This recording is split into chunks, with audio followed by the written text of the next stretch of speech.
Instructions. You are going to hear a number of different recordings and you will have to answer questions on what you hear. There will be time for you to read the instructions and questions, and you will have a chance to check your work.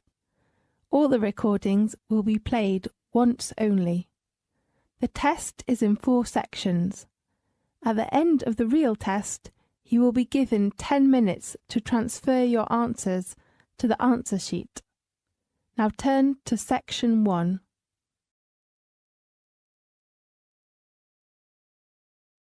Section 1. You will hear a conversation about travel. First, you have some time to look at questions 1 to 4.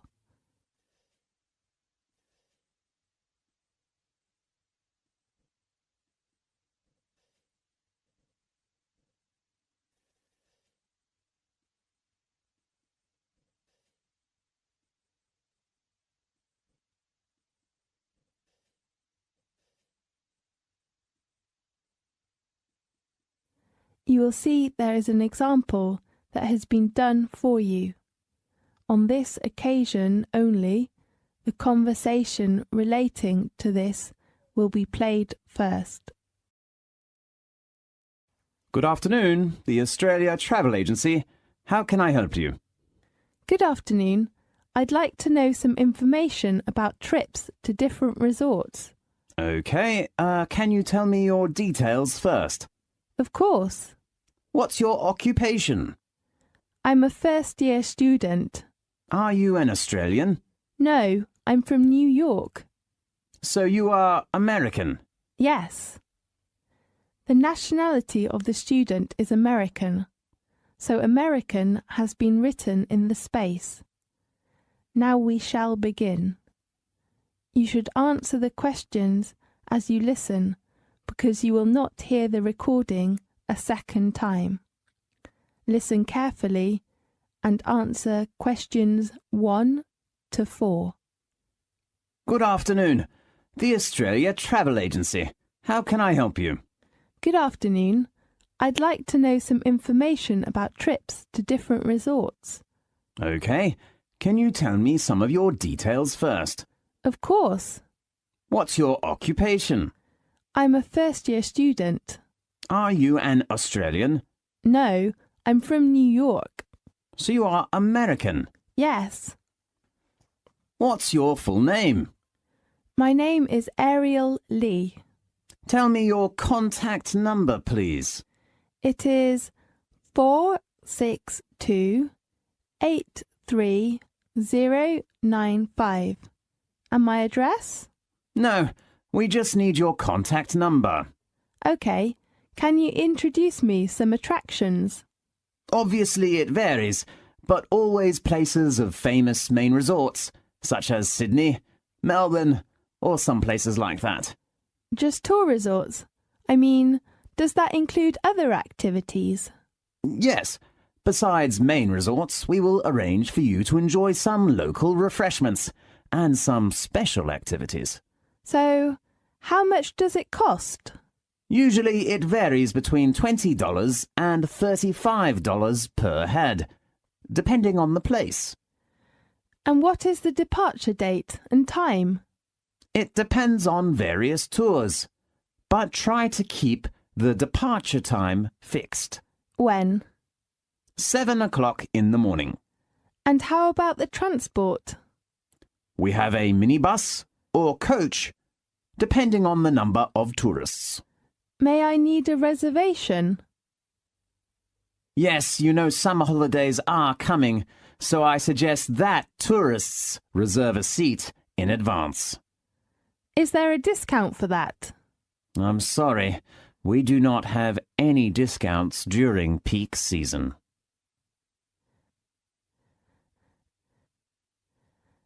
Now look at questions 5 to 10.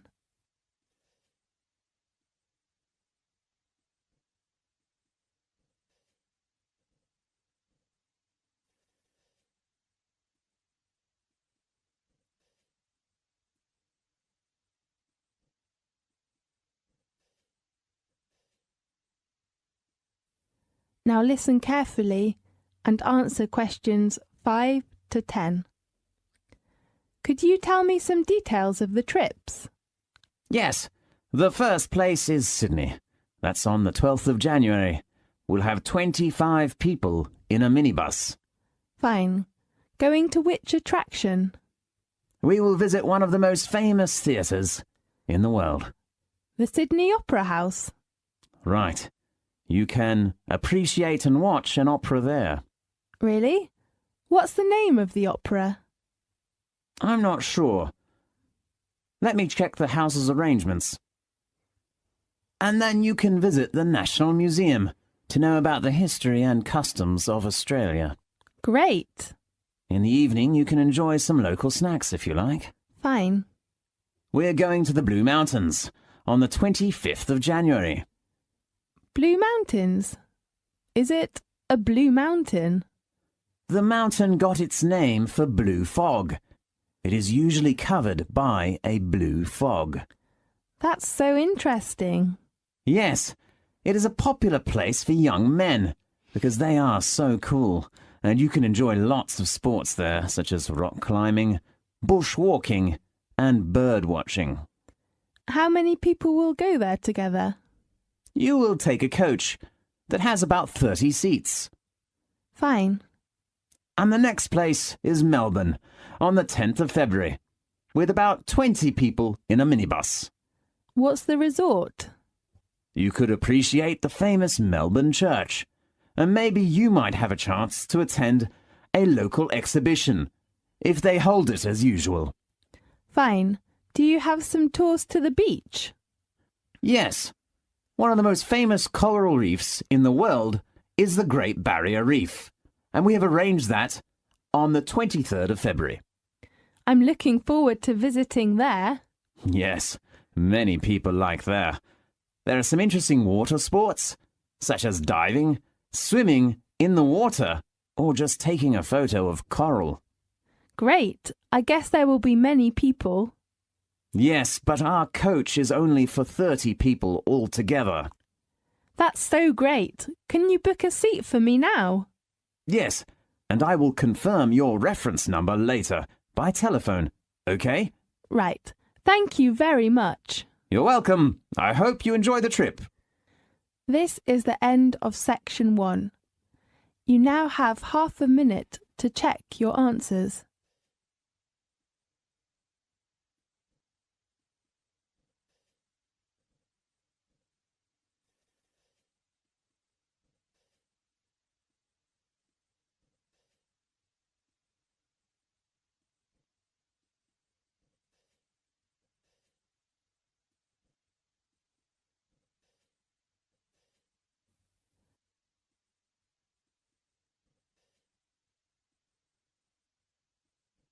Now turn to section 2.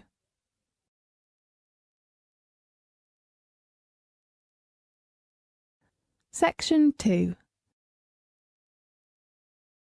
You will hear a conversation in a bank. First, you have some time to look at questions 11 to 15.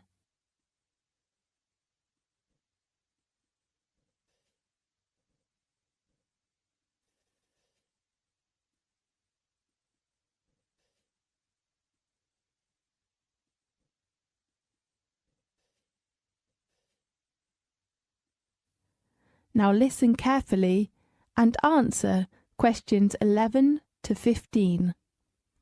Good morning. I'd like to open a bank account, please.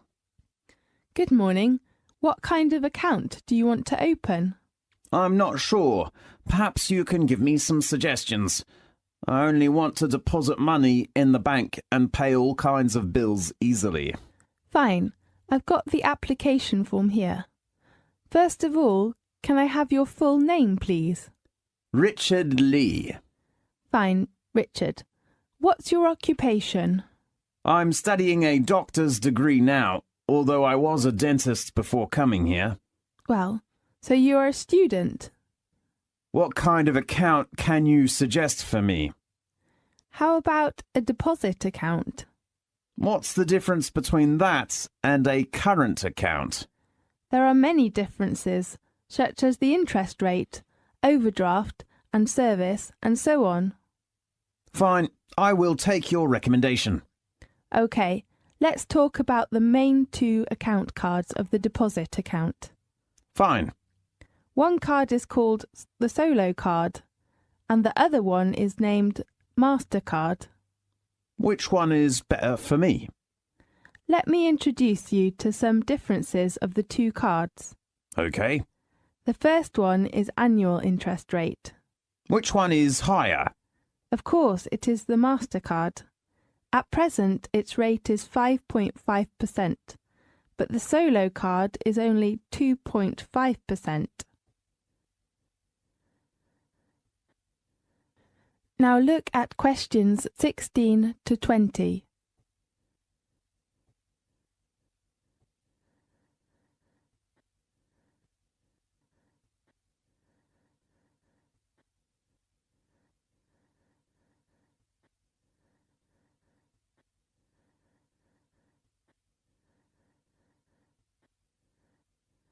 Now listen carefully and answer questions 16 to 20.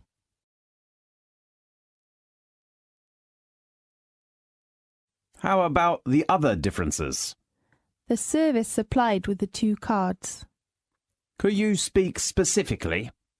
We usually supply internet service and mobile service with all of the cards, of course including the Solo card. Yes, I'd like to ask for the service of mobile and... does Solo card have an overdraft? I'm sorry, but MasterCard has such a service. Fine. If you want to take more money out of the bank than you have in it, be very careful. You should not do this without the bank's permission, and you will have to pay some charge. Do you mean interest? No, I mean the overdraft charge. How much is that charge? According to the bank's rules, the minimum fee is about 2%. Fine. The last item of the two cards is the requirement. There is no limitation of the Solo card, but if you want to get MasterCard, you should deposit a minimum sum of £1,500 in the first time. Oh, what's the requirement of money? What do you mean? I mean I cannot deposit cash when I open a bank account. Don't worry, we accept cash and cheque or even money order. Great. So which card did you decide to open? I'd like to open the MasterCard. A good choice. How often would you like to receive your statement? Monthly, please. OK, the last one you should know is the opening time. Banks usually open from 9 a.m. until 4:30 p.m. from Monday to Friday, but most branches open until 3:30 p.m. on Saturdays. OK, I see. Thank you very much. You're welcome. This is the end of section 2. You now have half a minute to check your answers.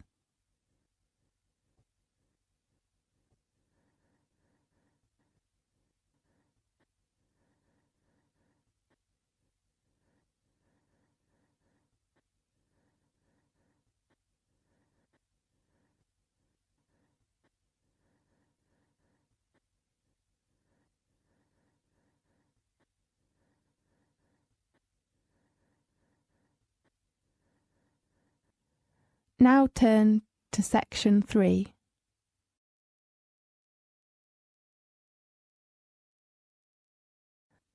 Section 3. You will hear a conversation between a student and her tutor about the assignment. First, you have some time to look at questions 21 to 24.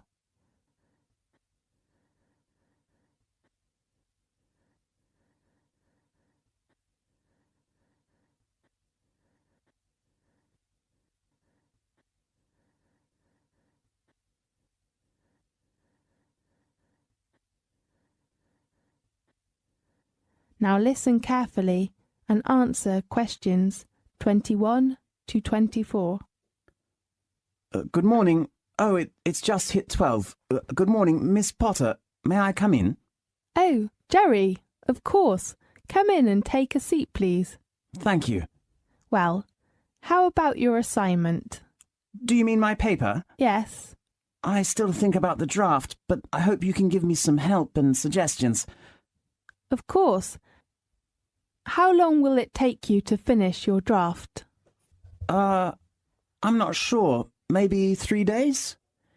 My advice is that you should spend a lot of time on your draft. As you know, a good beginning is very important for a paper. A good draft can help you outline your paper and even benefit your argument. Okay, I will try my best to write up my work. Miss Potter, how many parts are in the paper? Generally speaking, there are 4 parts and references. So there are 5 parts. Right. Contents, introduction, main body. And conclusion? Yes, and a bibliography. So how about the word limitation of my paper? According to the requirements, you have to write at least 3,000 words, and not over 5,000. Okay, 3 to 5,000. Right. How about your research? I haven't begun to do the research. Why? Because I'm not sure about the research method. I cannot decide to use which one now. I remember I suggested you to use the method of interview. Yes, but I think maybe questionnaire is better for my work. Really? Tell me your reason. I have to spend some time of the day on a part-time job, so I think maybe a questionnaire is a good way to collect the data that I need. Fine. Oh, do you search resources or data from the internet? Yes, I think it's a good way to collect data, and as you know, it can help save lots of time. Jerry, in fact, many students do most of their research on the internet. You might think that it is an easier way to get resources, but most data are from highly unreliable resources, so be critical. Okay, I will pay attention to that. Now look at questions 25 to 30.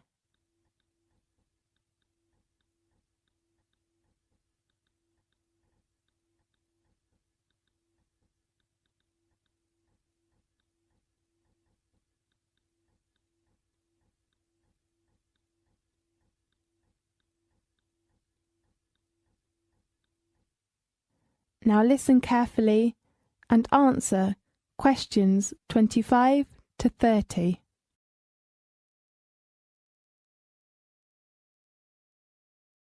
Then, there are some things you should consider when you write the paper. Okay. Be careful with your references and quotations, and do not share other people's work. You should write clearly about reference books and do not forget to acknowledge the original writers. Otherwise, you will be failed for plagiarism. Okay, I've got it. The other point is... Deadline? No, deadline is the date of handing in your work. You'd better hand it in on time. But if you have a reasonable excuse, you can ask for an extension. Fine. Sorry to interrupt you. That's okay. The other point you should pay attention to is your research data. Okay, I will write them clearly. Oh, Miss Potter, could you recommend to me some good reference books about the topic of my paper? Fine. Let's check the reference book list. The first one is Drake Wister's book. Right, what's the title? Global Economy. Is it the one published by the Cambridge University Press? Right. And I think Victoria Smith's book is a good choice. What's that title? The Strategy of Marketing. And which publisher? London Press. Fine, and how about others? The book called The Economics Tendency is a good one for your paper. Really? And the writer and the publisher? The writer is Hilary Justice, and the publisher is Oxford University Press. Can I borrow it from the library? Of course. Great. And the last one that is helpful to your work is the book of William Hanna.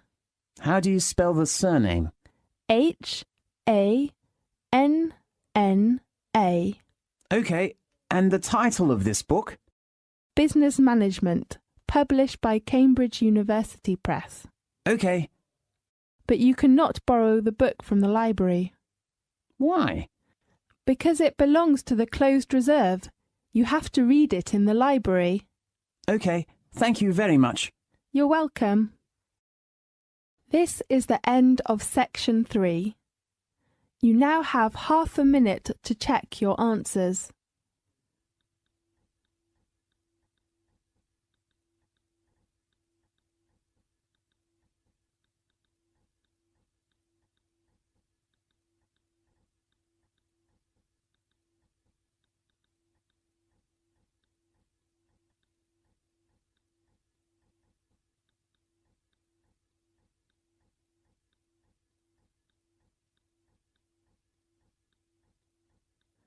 Now turn to section 4.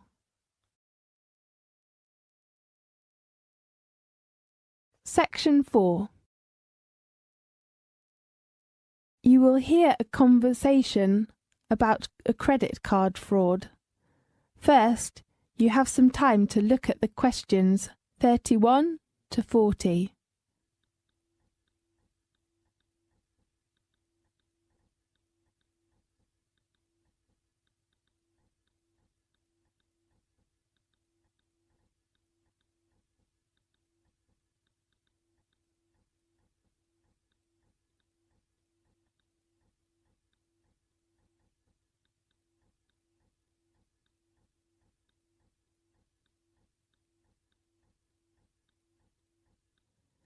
Now listen carefully and answer questions 31 to 40. Hello. In today's programme, we have invited Ken Farrow, Head of Financial Crime at Lloyds TSB, to introduce some information about credit card fraud. Welcome, Farrow. Thanks, Catherine. Has a chip and PIN given new chances for thieves to steal the details of our credit cards? Maybe. In the past, there has been typically 50,000 or 60,000 ATMs in the UK where people's PIN could be collected, and now there's hundreds of thousands of points of sales terminals.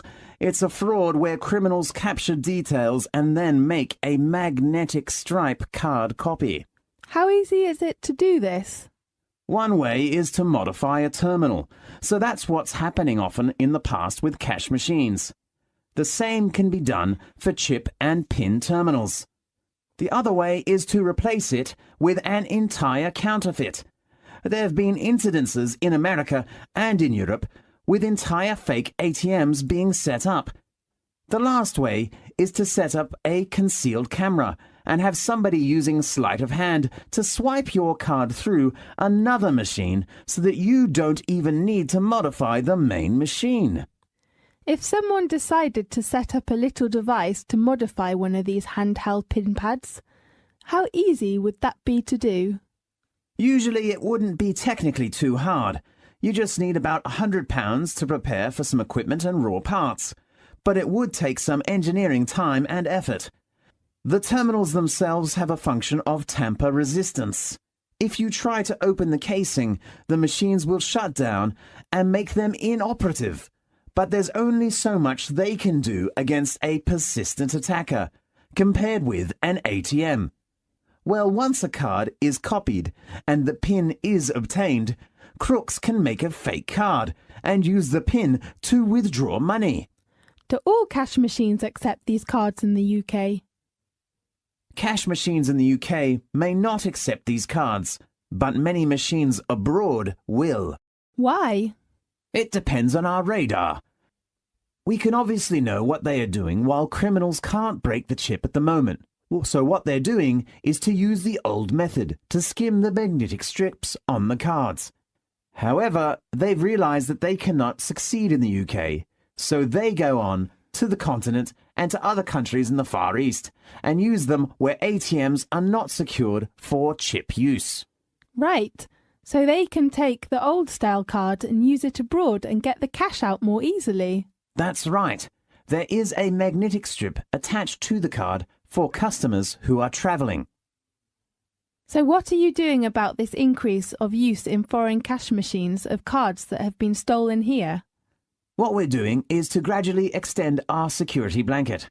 That means we will monitor the card usage, whether it's in the UK or abroad. If we feel there's something wrong, we will contact and confirm with the customer. We're up against organised crime, and organised crime is trying to get one step ahead of us, and we're trying to keep one step ahead of them. Yes. How does security work in UK machines? Because sometimes fake cards will work there as well, won't they? When a bank is looking at its arrangements, it has to balance up convenience to customers with security. Yes. So what are you doing to make things more secure? I think the chip and the PIN situation has really improved. And if you look at the figures, in fact, hard fraud has dropped by 24% over the last period. I think you can say this program has done well. Yes, I can see the figures, but there has been a huge amount of coverage in the press this week. Some banks have stopped using PINs. Doesn't that decrease the public's trust in this new system? And some people even think the new system is designed for new fraud. I don't think so. I'm not going to comment on particular cases. What I would say is that usually the evidence of crime has always been with the old technology, not with the new. So new technology seems to be working well. That's right. OK, thanks for your professional introduction. See you next time. See you. This is the end of section 4. You now have half a minute to check your answers.